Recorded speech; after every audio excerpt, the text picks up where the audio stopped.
If you take off the sack, we won't look at you, she promised, but what he saw changed him. Marcus stumbles through the kitchen door like a man running from hell itself.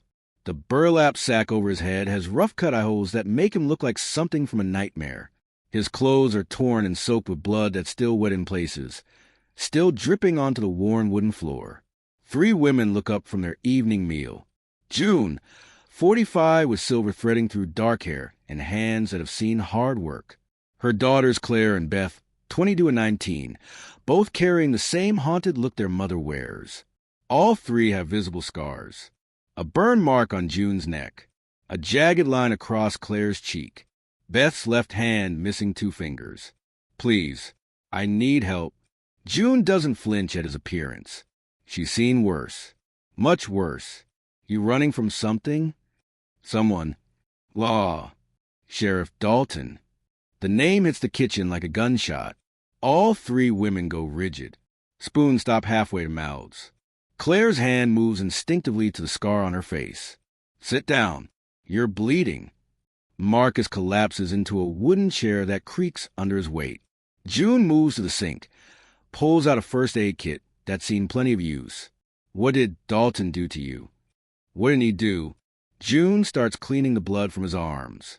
The wounds are deep, but not fatal. Knife cuts mostly. Some look older than others. How long you been running? 3 years. Maybe 4. Hard to keep track. Claire speaks up, her voice flat as winter ground. Why'd he let you live this long? Likes the hunt. Beth pours a glass of water, sets it near Marcus's elbow. What's your name? Marcus. Was Marcus. Don't know what I am now. June works on his wounds with steady hands. She's done this before. Too many times. This is Claire and Beth. I'm June. This is our farm.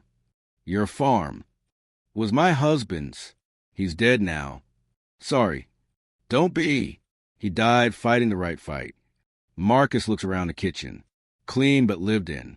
Photos on the walls of people who look like they survived things they shouldn't have. A rifle mounted above the door. You run some kind of shelter here? Something like that. For women. For people who need a place to heal. Claire finishes her soup, pushes the bowl away. We don't ask many questions, but we need to know if Dalton's coming. He's coming. How do you know? Because I saw him kill Tommy Brewster tonight. Dragged him into the alley behind Morton's feed store. June's hand still on Marcus's arm. Tommy's dead. Shot him in the head. Made it look like a robbery. Beth's voice gets small. Tommy was going to testify. About what? The missing girls. Claire says 3 in the last year. All runaways. Officially. All dead, really. June finishes bandaging Marcus's arm. Moves to work on a cut across his shoulder. Why the sack? People can't handle what's underneath. We're not most people. Marcus turns toward her voice. The eye holes in the burlap, making him look like a scarecrow come to life. You don't understand. What's under here, it's not human anymore. What happened to you? Dalton happened 3 years ago. Decided I knew too much about his business. What business? The kind that makes people disappear. June's hands work methodically, cleaning and bandaging. She's heard these stories before. Different details, same ending. You've been living rough? Woods mostly. Caves when I could find them. Eating what I could catch. That's no way to live. It's not living. It's just not dying. Beth refills his water glass. How'd you find us? Tommy told me before they took him. Said there was a place where broken people could be safe. Claire's laugh is bitter. Safe is relative. Safer than the woods. June ties off the last bandage. That should hold. But you need rest. Real rest. Can't rest. He'll find me. Not here. You don't know Dalton like I do. I know him well enough. June says, he killed my husband. Beat Claire's husband to death. Cut off Beth's fingers when she tried to stop him. Marcus stares at them through the rough eye holes. And you stayed? We didn't stay. We regrouped. What's the difference? Staying is giving up. Regrouping is getting ready to fight back. Marcus shifts in his chair. The burlap sack rustles like dried leaves. You can't fight him. He's got the whole county scared. Fear only works if you let it. Claire starts clearing dishes. We got a spare room upstairs. Bath down the hall. I can't. You can. Beth touches his shoulder gently. If you take off the sack, we won't look at you. Marcus goes very still. You don't understand what you're saying. We understand more than you think. June sits across from him, her eyes kind but steady. Every person who's come through that door has been broken by something.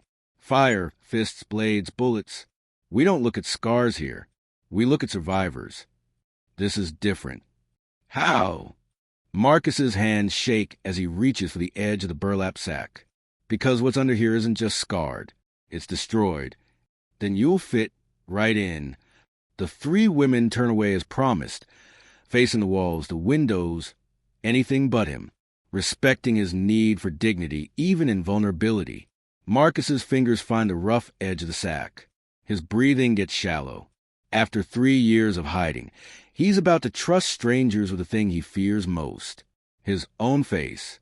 Marcus pulls the burlap sack over his head slowly, like removing a bandage from a wound that never healed. The fabric falls to the kitchen floor with a soft thud. His face is a patchwork of burned scars, melted flesh that reformed wrong, skin stretched tight over bone in places where it shouldn't be. But June accidentally glances up from where she promised not to look, and what she sees stops her heart cold. Not the scars. The eyes. Those same green eyes that used to watch her make coffee every morning for 15 years. David. Marcus freezes completely. No one has called him that name in 3 years. That was his name before the fire, before Sheriff Dalton decided he knew too much about missing county funds. June! The word comes out broken, like he's forgotten how to say it. Claire and Beth spin around despite their promise, staring at the scarred stranger who might be their dead stepfather. They told me you were dead. I let them. It was safer. June's legs give out. She sits down hard in her chair, staring at what's left of her husband's face. The house fire. Your body. Wasn't my body. Was a homeless man about my size. Dalton made sure the fire burned hot enough that nobody could tell the difference. Claire's voice cuts through the silence like a blade. You've been alive for 3 years? Alive isn't the word I'd use. Beth starts crying. Not sad tears. Angry ones. We buried you. We mourned you. You survived without me. That was the point. June stands up on shaking legs, moves toward him. Why didn't you come home? David gestures to his ruined face. Look at me, June. Look at what I became. You're still my husband. I'm a ghost. Better to stay dead. June reaches out to touch his face, but David pulls back. Don't. Why? Because if you touch me, this becomes real. And real means dangerous. Claire's anger boils over. We needed you. After the fire, after the funeral, we needed you. You needed me dead. It kept you safe. Safe from what? From Dalton. He killed me once already. He'll do it again if he knows I'm alive. Beth wipes her eyes with the back of her hand. What did you do? What did you know that was worth all this? David sits down heavily, his scarred hands flat on the table. Federal disaster relief. After the floods 2 years back. Millions of dollars meant for victims. What about it? Dalton was skimming. Him and half the county government. Taking money meant for people who lost everything. June's voice gets quiet. How much? 3 million. Maybe more. How do you know? I was the county assessor. Had to sign off on damage reports. Started noticing things didn't add up. Claire leans forward. What kind of things? Houses that burned down getting flood money. People who moved away getting checks sent to P.O. boxes. Dead people collecting benefits. You confronted him? I documented everything. Planned to take it to the state attorney general. Beth's voice is barely a whisper. But he found out. The night before I was supposed to drive up to the Capitol, Dalton came by the house. Said we needed to talk. June remembers that night. David had been nervous. Checking the locks twice. Looking out windows. What did he say? Said I was going to have an accident. Said you and the girls would too if I didn't forget what I'd seen. So you ran? I tried to. Packed my evidence. Got in the truck. But he was waiting. David's voice gets smaller, like he's at Scareman again. 3 of them. Dalton and his deputies. Blocked the road out of town. They beat you? Worse. Threw me in the back of a pickup. Drove me to Miller's old barn, the one that burned down 5 years ago. June's blood goes cold. She knows that barn. Knows what happened there. They were going to burn you alive. Like they did Miller. Like they did the Crawford boy.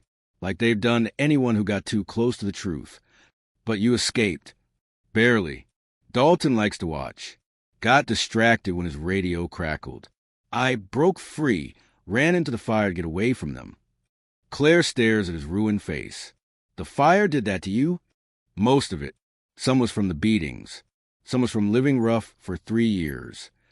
Beth looks toward the window. If you're alive, why haven't you done anything? Why haven't you stopped him? With what? My word against his? Look at me. Who's going to believe a dead man with no face? June moves to the window, peers out at the dark yard. Someone's coming. Headlights sweep across the kitchen as a car turns into the driveway. David goes rigid. That's him. That's Dalton. How do you know? I know the sound of that engine. Been hearing it in nightmares for 3 years. The car parks near the porch. Doors slam. Heavy footsteps on the wooden steps. He can't find me alive. June looks at her husband's scarred face, then at her daughters who spent 3 years thinking he was dead. Then he won't. She moves toward the pantry, pulls open a hidden door that leads to the root cellar. The same cellar where she's hidden dozens of other refugees from Dalton's corrupt justice. Get down there. June. Now.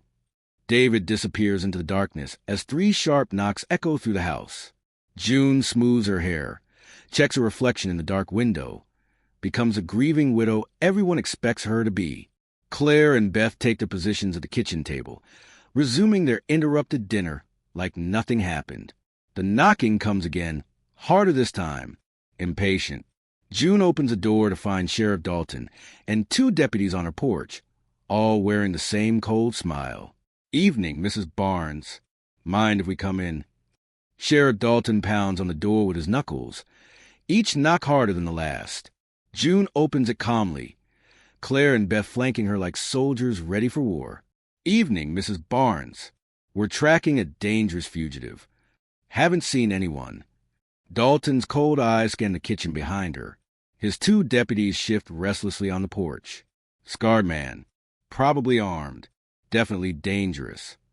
Lots of scarred people in this world, Sheriff. Dalton pushes past her into the kitchen without invitation. His boots track mud across June's clean floor as his deputies follow. Mind if we look around? Would it matter if I did? The deputies search methodically, opening cabinets, checking behind doors, moving chairs. But they find nothing. The women's faces give nothing away. You sure about this, June? Harboring fugitives is a serious crime. So is murder. The word hangs in the air like smoke from a gun barrel. Dalton's eyes narrow to slits. Careful, Mrs. Barnes. Or what? You'll burn my house down, too. The accusation cuts through the pretense. Dalton killed her husband, and she knows it. He knows she knows it. Your husband died in an accident. My husband died because he was honest. Claire steps forward, her hand resting on the rifle above the door. Maybe you should leave, Sheriff. Maybe you should mind your own business, girl. This is our business. Beth moves to stand beside her sister. All of it. Every lie you've told. Every person you've hurt. Dalton signals his deputies with a slight nod. They stop searching, move toward the door. Some ghosts should stay buried, June. Some truths should see daylight. After they're gone, the kitchen falls silent, except for the tick of the wall clock. June moves to the pantry, opens a hidden door. They're gone. David emerges from the cellar, but something in his posture has changed. The cowering, the fear, the shame, it's draining away like water from a broken dam. I can't live like this anymore. Then don't. June walks to the stove, reaches behind it, pulls out a metal lockbox that's been hidden there for 3 years. You kept them. I've been waiting for you to come back and fight. Inside the box are documents, photographs, audio recordings, everything David gathered before the fire, evidence of corruption that goes deeper than anyone imagined. Why didn't you use these? Because a dead man's evidence doesn't carry much weight in court.